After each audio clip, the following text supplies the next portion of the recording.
নমস্কার, আপনারা শুনছেন কেটিভি বাংলা ডিজিটালের পডকাস্ট ফিস ফিস, আর আমি শ্রদ্ধা বলছি।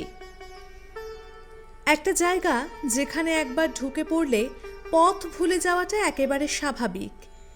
এমন এক মন্দির যেখানে সিঁড়ি বেয়ে উঠলেই আপনি ঢুকে পড়বেন এক গোলক ধাঁধায়। পথপ্রদর্শক ছাড়া বের হওয়া ভুলেই যান। আজ আমরা চলেছি বাঁশবেড়িয়ার হংসেশ্বরী মন্দিরের অন্দরমহলে। ধরে নিন আপনি এখন হাঁটছেন বাঁশবেড়িয়ার সেই পুরনো গলিপথ দিয়ে। সামনে ভেসে উঠছে এক বিশাল মন্দির, যার মাথায় ১৩টি চূড়া, প্রতিটি আকৃতি যেন মোচাকৃতি পদ্ম। হ্যাঁ, এটাই হংসেশ্বরী মন্দির। বয়স ২০০ বছরেরও বেশি। এই মন্দিরে পা রেখেছিলেন স্বয়ং রামকৃষ্ণদেব। মন্দিরের ভেতরের কাঠামো কিন্তু সাধারণ কোনো কালী মন্দিরের মতো নয়।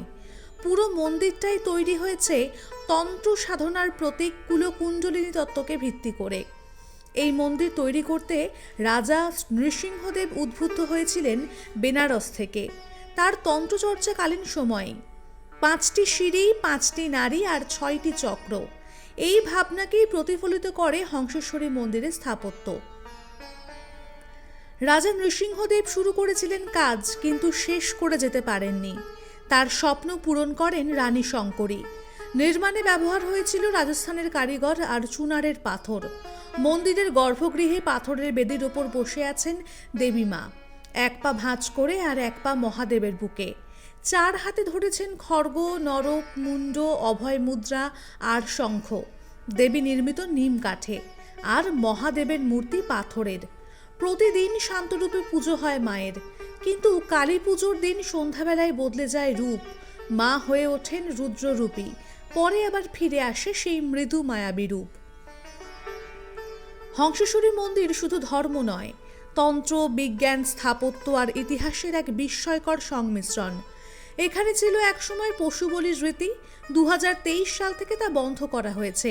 মা এখন বিপত্তারিণী রূপে পূজিতা হন। আর জানেন কি, আজও মন্দিরের দেখভালের দায়িত্ব রয়েছে রাজবাড়ির সদস্যদের হাতে। মন্দিরের নিচে রয়েছে এক গুপ্ত সুড়ঙ্গ। লোকমুখে কথিত আছে সেই সুড়ঙ্গ নাকি এখনও গুপ্তপথের যাতায়াতের আস্তানা। এছাড়াও যে পরিখা রয়েছে মন্দিরের বাইরে, তার ঠিক পেছনেই রয়েছে নাকি স্বর্গের সিঁড়ি। এখানে সাদা পাথরের মহাদেবও রয়েছেন মন্দিরের একেবারে শীর্ষে। তাই একদিন সময় করে চলে আসতে পারেন। কলকাতা থেকে খুব বেশি দূর নয় বাঁশবেড়িয়া। সবুজ ঘেরা মন্দির প্রাঙ্গণ, দেবীর দর্শন আপনার মন ও মনন দুই জুড়িয়ে দেবে। এটাই ছিল আজকের পর্বে হংসেশ্বরী মন্দিরের রহস্যময় যাত্রা। আমাদের এই পডকাস্ট আপনাদের কেমন লাগছে তা অবশ্যই কমেন্ট করে জানাবেন, আর জানাবেন আপনারা কোন ধরনের পডকাস্ট আমাদের কাছে শুনতে চাইছেন।